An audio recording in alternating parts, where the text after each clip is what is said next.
오늘 우리가 함께 나눈 하나님의 말씀은 함께 봉독한 바와 같이 스가랴 13장 7절에서 9절까지에 기록되어 있는 본문의 말씀입니다.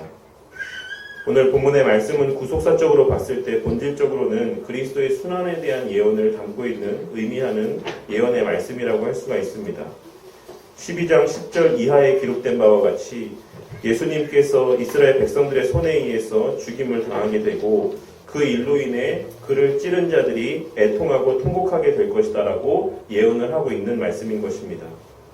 하지만 13장에 기록된 말씀에서와 같이 그러한 죄인들을 향한 죄사함의 길이 또한 열리게 될 것인데 그것은 바로 예수님께서 십자가상에서 쏟으신 물과 피를 통해 또한 죽으심을 통해 열리게 되는 그러한 은혜다라는 사실을 오늘 본문 말씀이 증거를 하고 있습니다. 본문에서는 그 예수님의 물과 피를 1절에 기록된 말씀에서와 같이 샘이라고 표현을 하고 있습니다.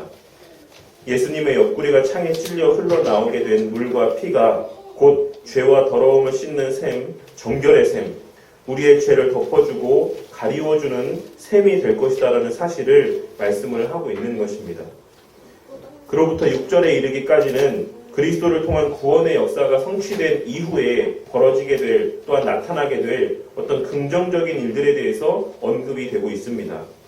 우상의 이름을 이 땅에서 끊어지게 하심으로 기억도 되지 못하게 하실 것이고 거짓 선지자와 더러운 귀신을 이 땅에서 떠나게 하실 것이며 부모가 자식의 잘못된 신앙을 바로잡을 것이고 거짓 선지자들이 자신의 예언을 부끄러워하며 자신의 존재 및 과거를 부끄러워하게 되고 또한 숨기게 되는 그러한 때가 올 것이라고 말씀을 하고 있는 것입니다.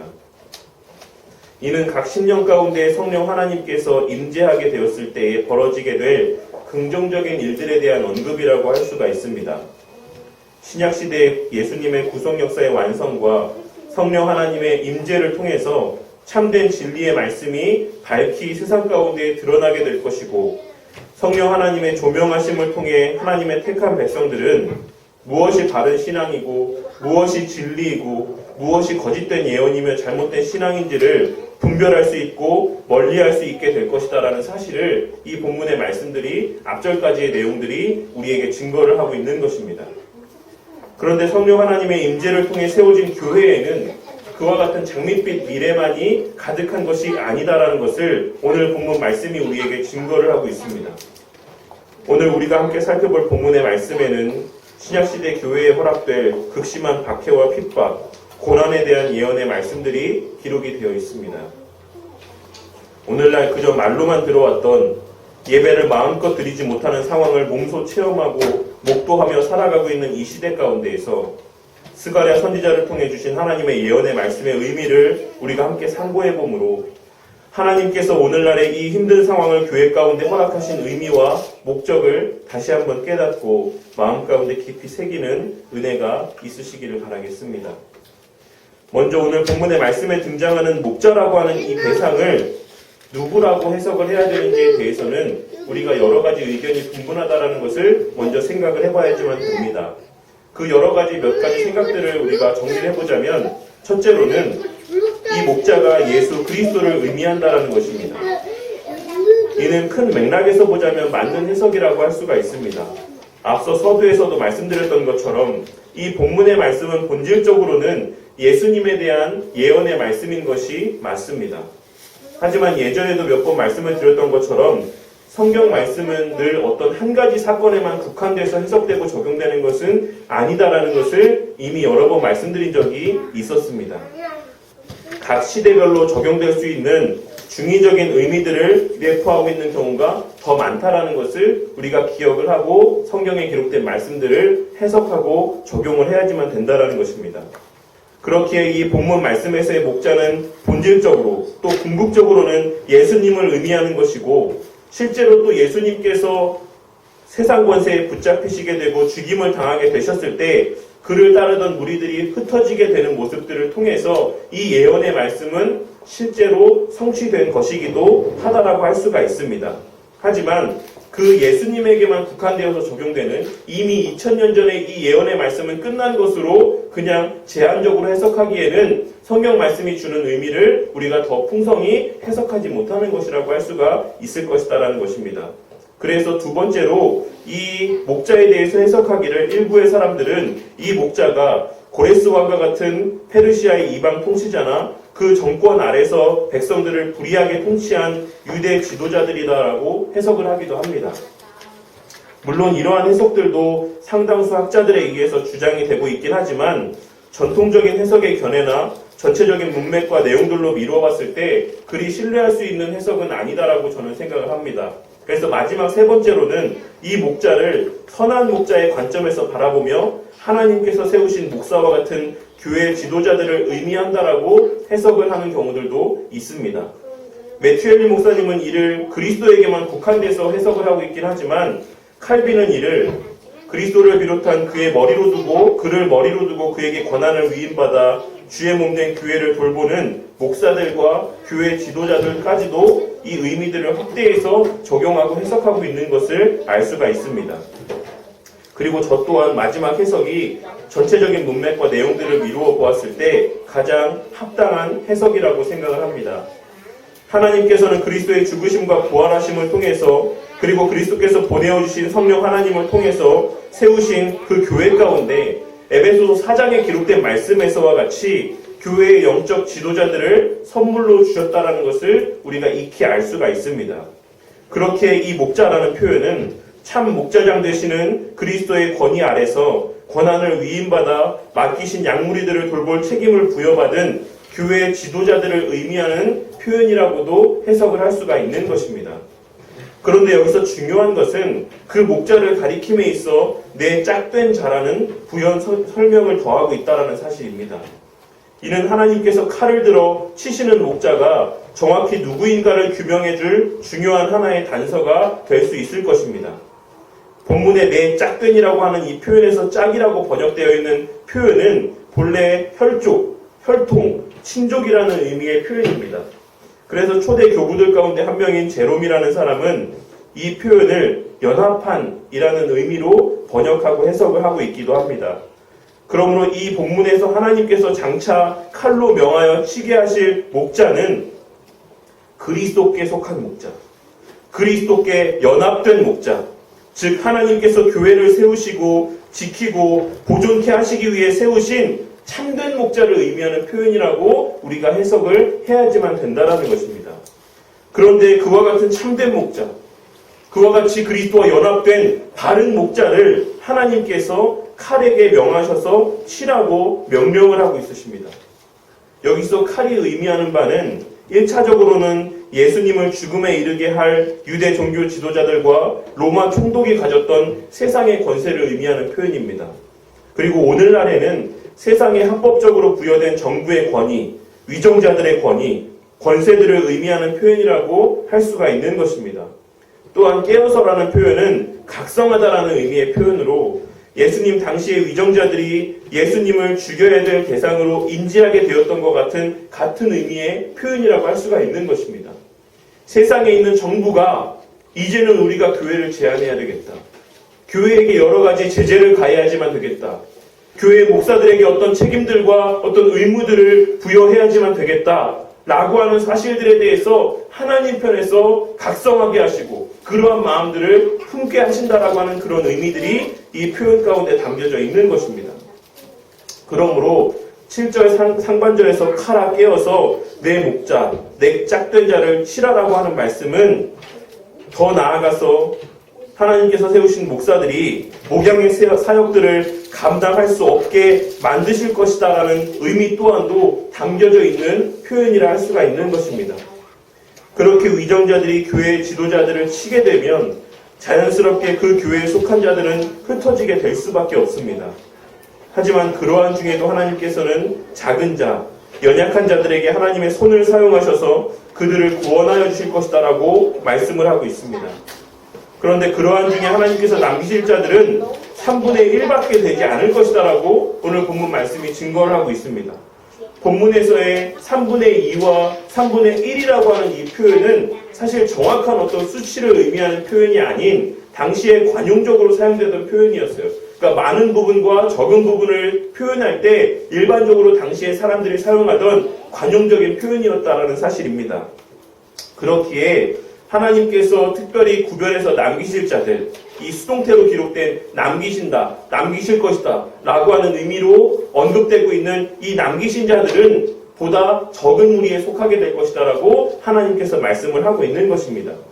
그런데 그렇게 적게 남기신 3분의 1에 해당되는 그러한 사람들에게도 하나님께서는 9절에 기록된 말씀에서 같이 그들을 불 가운데 던져 은같이 연단하고 금같이 시험할 것이다 라고 말씀을 하고 있습니다. 이는 우리에게 아주 익숙한 표현으로서 엄청난 시련과 힘듦을 의미하는 표현이라고 할 수가 있습니다. 그렇게 힘든 시험과 시련의 목적과 결과는 무엇이라고 말씀하고 있습니까? 성도들이 그와 같은 불같은 시험과 연단을 겪게 된 이후에 나타나는 현상이 무엇이라고 하나님께서 말씀을 하고 있습니까? 그것은 바로 이어지는 그들이 내 이름을 부르게 될 것이다 라고 말씀을 하고 있는 것입니다. 그렇다라고 하면 우리는 여기서 하나님의 이름을 부른다라고 하는 이 본문에서의 의미가 담고 있는 뜻이 무엇인지를 정확하게 살펴볼 필요가 있습니다. 왜냐하면 그 이전에도 이스라엘 백성들은 하나님의 이름을 계속해서 불러왔기 때문에 그렇습니다. 그런데 오늘 본문에서 하나님께서 특별히 이러한 연단들 가운데 연단을 겪고 난 이후에 그제서야 내 백성들이 내 이름을 부르게 될 것이다 라고 말씀하시는 그 이유에는, 그 목적에는 분명히 다른 뜻이 숨겨져 있을 것이기 때문에 그렇습니다. 본문에서 하나님의 이름을 부른다라고 하는 이 표현에는 몇 가지 의미가 담겨져 있는데, 첫째로는 참된 예배를 드리게 된다는 것입니다.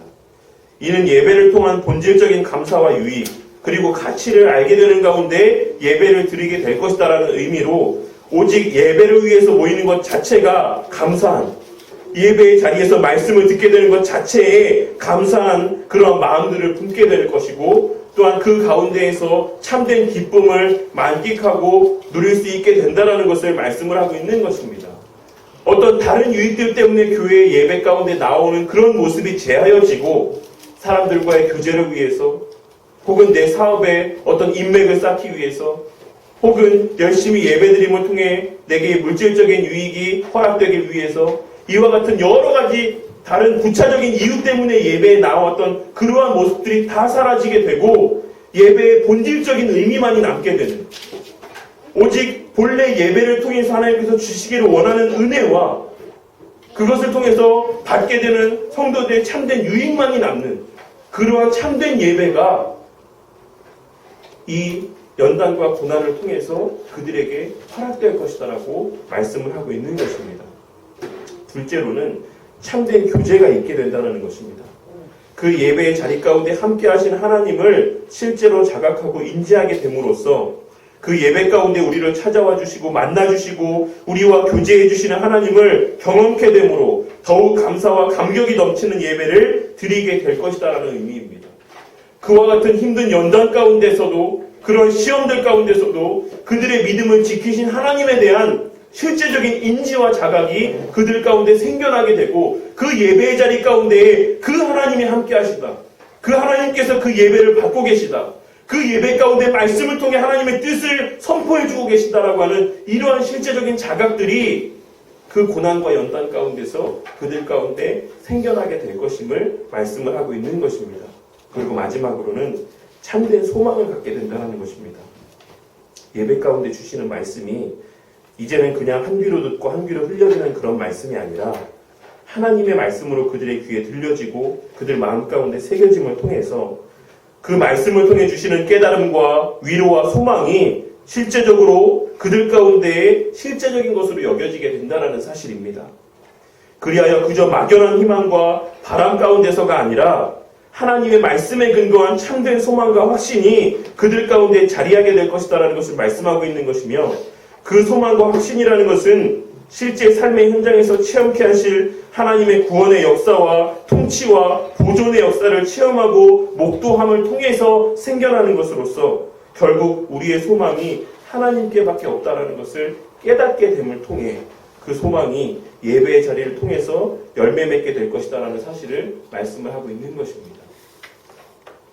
하나님께서는 그렇게 참된 예배 가운데, 참된 기도 가운데, 참된 교제 가운데 하나님의 이름을 부르는 자들의 음성을 하나님께서 친히 들으실 것이다라고 말씀을 하고 있는 것입니다. 이는 그와 같은 연단과 시험을 거쳐 정금같이 순결한 신앙의 소유자가 된 자들이 구하는 모든 것들에 하나님께서 귀를 기울이실 것이다라는 의미 또한도 담겨져 있는 것입니다. 그들이 구하는 것, 그들이 바라는 것, 그 모든 것들에 하나님께서 귀를 기울이시고 그 모든 간구 가운데 응답하여 주실 것이다라는 의미 또한도 담겨져 있는 것입니다. 왜냐하면 순결한 신앙의 소유자들이 구하는 모든 것들은 본질적으로 또 궁극적으로 다 하나님의 영광을 위한 기도의 제목이 될 수밖에 없을 것이며 또 그들의 구하는 모든 것의 뜻이 하나님의 뜻과 같아질 수밖에 없을 것이기 때문에 그렇습니다. 그리하여 그러한 자들의 모임을 통해 하나님 앞에 올려드려지는 모든 기도의 제목들은 반드시 응답을 받을 수밖에 없는 것입니다. 그리고 그러한 예배를 드리는 자들을 향해서, 그러한 기도를 드리는 자들을 향해서, 그러한 교제 가운데 있는 자들을 향해서 하나님께서는 이는 내 백성이라 말씀하실 것이다 라고 말씀을 하고 있습니다. 그러한 자들이야말로 하나님의 백성이다. 이러한 자들이야말로 이와 같이 순결한 신앙을 소유한 사람들이야말로, 그런 무리들이야말로 그 사람들이 바로 내 백성이다라고 하나님께서 말씀을 하고 있는 것입니다. 그리고 그 남은 백성들 또한, 그 극한의 시험과 연단을 거친 성도들 또한도 여호와는 내 하나님이시다 라고 말하게 될 것이라고 말씀하고 있습니다. 이는 지금껏 입술로만 고백했던 고백과는 차원이 다른 의미의 고백을 의미하는 표현입니다. 실제의 경험과 그 힘든 고난과 연단 속에서 깨닫고 체험케 된 살아 역사하는 고백, 진심이 담긴 고백으로서 천지 만물을 창조하신 하나님께서 다른 누구의 하나님도 아닌 내 하나님, 나의 하나님, 나의 아버지라고 고백하게 될 것이라고 말씀을 하고 있는 것입니다. 왜냐하면 그들은 순결한 정금 같은 신앙을 소유하게 됨으로써 하나님께서 함께 하심을 인지할 수 있게 되었고, 실제 삶의 현장에서 하나님의 살아계심을 체험하였으며, 예배의 자리 가운데서 그 하나님을 만끽하고 기도 가운데 응답하시는 하나님을 누렸기 때문에 그렇습니다. 하지만 그와 같은 큰 특권은 거저 주어지는 것이 아니다라는 것을 오늘 본문 말씀이 우리에게 증거하고 있습니다. 그와 같은 엄청난 유익들을 깨닫고 누리게 하시기 위해 하나님께서는 당신께서 특별히 보호하시고 구별해서 남기신 자들을 불 가운데 던지셔서 은같이 연단하고 금같이 시험하시는 것입니다. 그러한 자들이 되게 하시기 위해 하나님께서는 교회 지도자들을 치시고 교회를 흔드심으로써 성도들을 흩으시고 그 흩어짐 속에서 남은 자들 또한도 극심한 박해와 시험을 겪게 하신다라고 말씀을 하고 있는 것입니다. 오늘의 이 말씀은 비단 오늘날을 살아가는 우리에게만 해당되는 말씀은 아닐 것입니다. 칼빈은 이 말씀을 자신이 살던 시대에 주시는 말씀이라고 생각했기 때문에 그의 스가랴 주석에서 다음과 같은 주석의 말씀을 남겼습니다. 본문은 오늘날과 같은 교회의 상태에 처한 우리에게도 매우 유익하다. 왜냐하면 하나님께서 지금도 많은 목자를 제거하심으로써 교회가 불구의 몸같이 되게 하시고 있기 때문이다. 우리는 또한 하나님께서 진리를 남용하거나 사악하게 경멸하는 자들에게서 선하고 신실한 목자들을 빼앗으시는 것을 알고 있다. 그러므로 우리는 선지자가 여기에서 가르쳐 주는 것 같이 비록 교회가 이 세상에서 경멸받으며 소수에 불과하고 신자들이 모두 재난당한다라고 해도 하나님께서 흩어진 지체들로부터 다시 교회를 모으시기 위해 손을 그들 위에 펴시리라는 것을 기억하지 않는다라고 하면 두려운 나머지 구원에 대한 모든 소망을 저버릴지도 모른다. 이것이 본문의 핵심적인 의미다라고 주석을 하고 있습니다. 칼빈 당시에도 이 본문의 말씀은 그들에게 위로가 되는 말씀이었고 그 당시 교회 가운데 주시는 하나님의 말씀으로 여겨졌다라는 사실입니다. 그리고 또한 두말할 나위 없이 초대교회 때 로마의 극심한 박해 가운데 살았던 그 초기 교회 가운데 성도들에게 있어서도 이 본문의 말씀은 자신들에게 주시는 말씀이라고 여겨졌을 것이며, 멀지 않은 우리 한국교회의 역사를 돌아보아도 일제 신사참배에 무릎 꿇지 않았던 우리 믿음의 선배들 또한 이 말씀이 당시에 주시는 하나님의 말씀이라고 여기며 이 말씀을 통해 위로를 받고 이 말씀에 보장된 유익들을 충만히 받아 누렸을 것이다라고 생각을 합니다. 그리고 실제로 이 말씀은 모든 시대를 살아가는 모든 그리스도인들에게 주시는 하나님의 말씀이며, 진정한 주의 몸된 교회는 주님 다시 오시는 그 날까지 끊임없이 시련과 박해 가운데 놓일 수밖에 없다라는 사실을 증거하고 있는 것이자, 또한 교회 역사가 그러한 사실들을 우리에게 분명하게 증거하고 있다는 것을 우리는 잘 알고 있습니다. 하지만 그러한 중에도 하나님을 향한 참되고 바른 신앙은 그 명맥이 끊어지지 아니하고 오히려 더욱 풍성하고 견고하게 다져져 왔다는 것을 우리가 잘 알고 있습니다. 왜냐하면 하나님께서 어느 시대를 막론하고 소수의 구별해서 남기신 자들의 신앙을 지키시고 보존해 주셨기 때문입니다. 그들에게 허락된 고난과 연단은 너무나도 힘든 것이었지만 그 힘든 고난의 시간들을 허락하신 의미들을 깨닫게 하시고 그 과정들을 통해서 그들 안에 섞여있는 신앙의 불순물들을 깨끗하게 정화시켜 주심으로써 순결한 하나님의 백성들이 되게 하셨기 때문에 그렇습니다. 여기서 우리가 주목해야 되는 것은 각 시대마다 그리스도인들이 겪는 시험과 환난이 어디로부터 비롯되었는가라는 것이며, 왜 그러한 시험과 연단이 그리스도인들의 삶 가운데 끊임없이 계속되는가라는 것에 대해 우리는 주목해야지만 될 필요가 있습니다. 우리가 명심하고 마음에 새겨야지만 되는 것은 오늘 말씀에서 같이 모든 시대에 하나님의 백성들이 고난을 겪는 시간들을 허락받는 것은 하나님께서 주권적으로 행하시는 것이다라는 것을 우리는 잊지 말아야지만 된다는 것입니다. 하나님께서 각 시대마다 교회 지도자들을 치심으로써 교인들을 흩으시는 것입니다. 그렇다면 왜 하나님께서는 자신의 몸된, 자신의 그 사랑의 원천이 되는 그 교회 지도자들을 치시고 왜 구별하여 남기신 자들을 불 가운데 던지셔서 연단하고 시험하시는 것입니까? 우리가 잘 아는 것처럼 금속을 재련하는 이유는 그 금속의 순도를 높이기 위함입니다. 그리고 뜨거운 불 가운데 많이 재련된 금속이면 금속일수록 그 본래의 순도를 더 높이 나타낼 수 있다는 것 또한 잘 알고 있습니다. 또한 이는 불순물이 많이 섞인 금속일수록 높은 순도를 유지하기 위해 더 많은 재련의 과정이 필요하다는 사실을 의미하는 것이기도 하다는 것 또한 우리는 잘 알고 있습니다. 그러므로 오늘날 한국교회 가운데 불어닥친 이 예배에 대한 문제들은 사실 어느 특정한 누구의 탓이 아닙니다. 이 사태가 신천지라고 하는 어떤 특정한 종교 집단 때문에 일어날 일도 아니고 지금의 현 정부 때문에 그들이 대처를 못했기 때문에 이러한 상황에 맞닥뜨리게 된 것도 아니며 중국이라고 하는 나라가 잘못 처신했기 때문에 이러한 상황 가운데 놓인 것도 아니다라는 사실입니다. 작금의 교회에 이러한 시기가 허락된 것은 본질적으로는 우리 모두의 문제요, 우리 모두의 책임인 것입니다. 우리 안에 있는 영적인 불순물들을 제거하시기 위해서 지금의 이러한 시간들을 겪게 하시는 것이다라는 사실을 깨닫는 우리 성도님들이 되시기를 바라겠습니다. 그런데 성도님들의 요즘의 삶은 어떠십니까? 마음껏 예배 드리지 못함에 대한 아픔과 애통함이 있습니까? 그것에 대한 갈급함이 있습니까?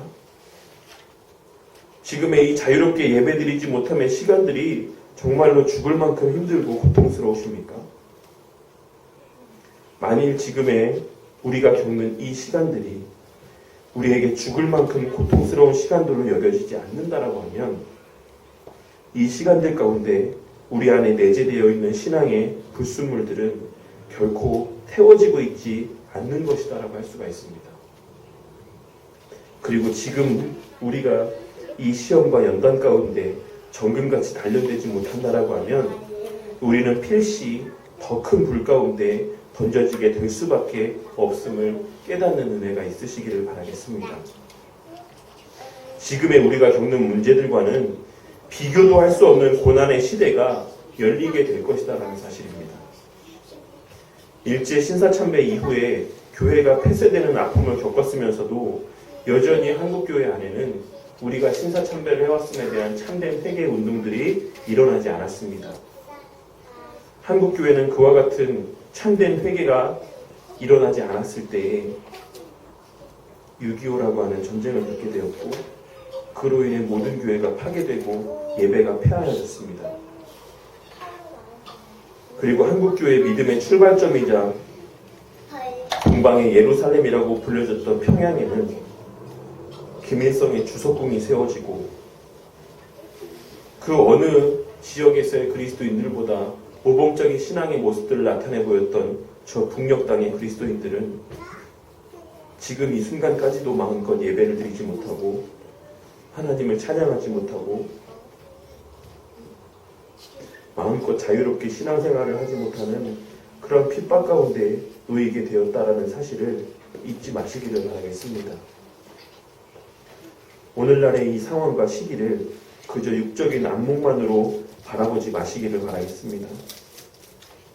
우리가 여전히 오늘날 상황의 심각성을 바르게 인지하지 못하는 것은 그만큼 우리 안에 순결하지 못한 신앙, 제하여져야지만 될 그런 불순물들이 많다는 사실에 대한 반증이 된다라는 사실을 깨닫는 은혜가 있으시기를 바라겠습니다.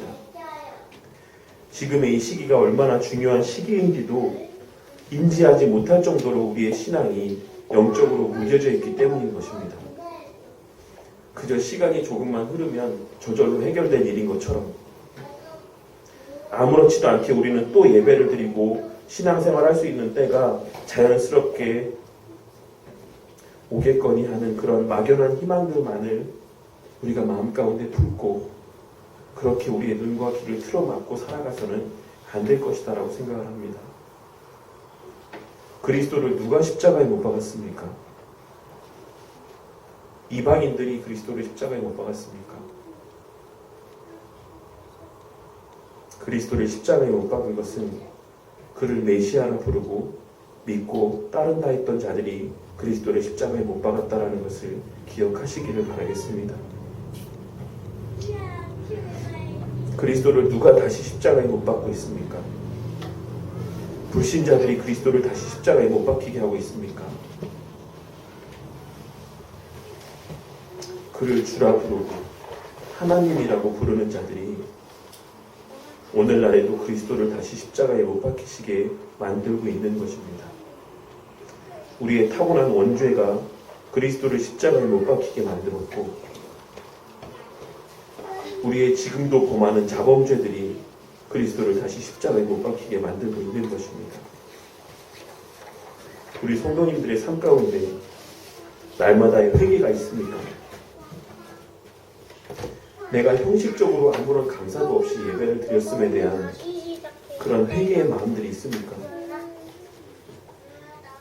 주님께서 십자가에 못 박히셔 죽으시면서까지 우리에게 허락하신 이 예배의 자리를 목숨과도 같이 귀하게 여기지 못했음에 대한 그런 회개의 마음들이 우리 가운데 있습니까?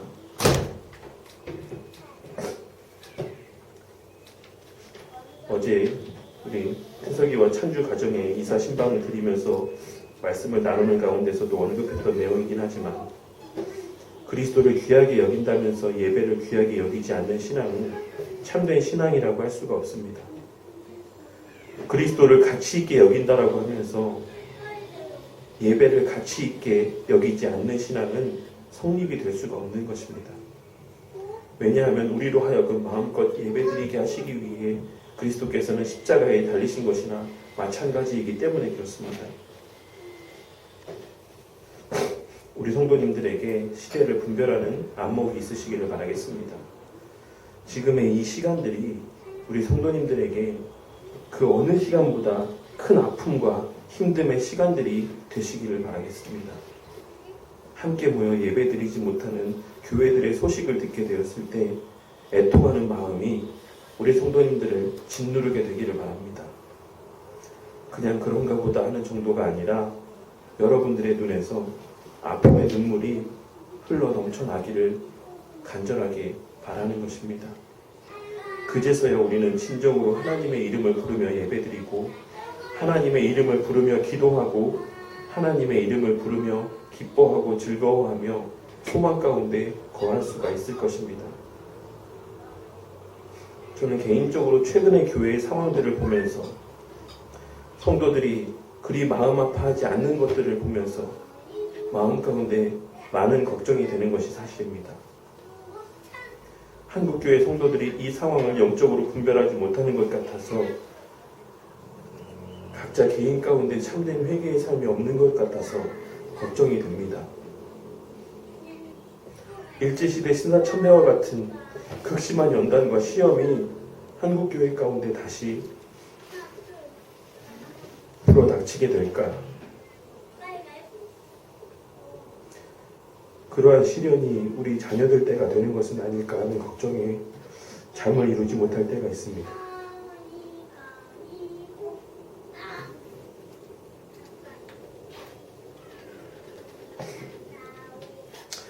늦었다고 생각할 때가 가장 빠른 때인 법입니다. 오늘부터라도 우리 성도님들의 마음 가운데 각자의 신앙을 돌아보며 한국교회의 신앙의 모습에 함께 아파하며 눈물로 기도하는 성도님들이 되시기를 바라겠습니다. 이 사태가 누구 탓이네 하며 책임을 떠넘기는 것이 아니라 이 모든 상황이 다른 누구의 탓도 아닌 내 탓이라고 생각하며 각자 개인이 주님 앞에 회개하며 나아가시는 은혜가 있으시기를 바라겠습니다. 그러할 때 우리 하나님께서는 그와 같이 회개하고 자복하며 하나님 앞에 무릎 꿇는 자들을 향해서 이는 내 백성이라고 말씀하여 주실 것을 그러한 회개와 자복함을 통해 경험케 될 하나님에 대한 체험으로 인해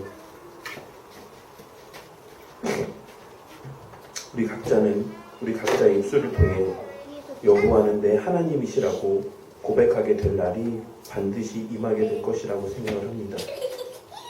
오늘의 이 말씀을 반드시 마음 가운데 새기시고 지금의 시기가 우리 성도님들의 신앙이 풀어지고 느슨해지는 때로 악용되는 것이 아닌 각자의 심령이 새로워지고 그 신앙이 정금같이 다져지는 복된 시간들로 선용되시기를 주님의 이름으로 간절히 축원합니다.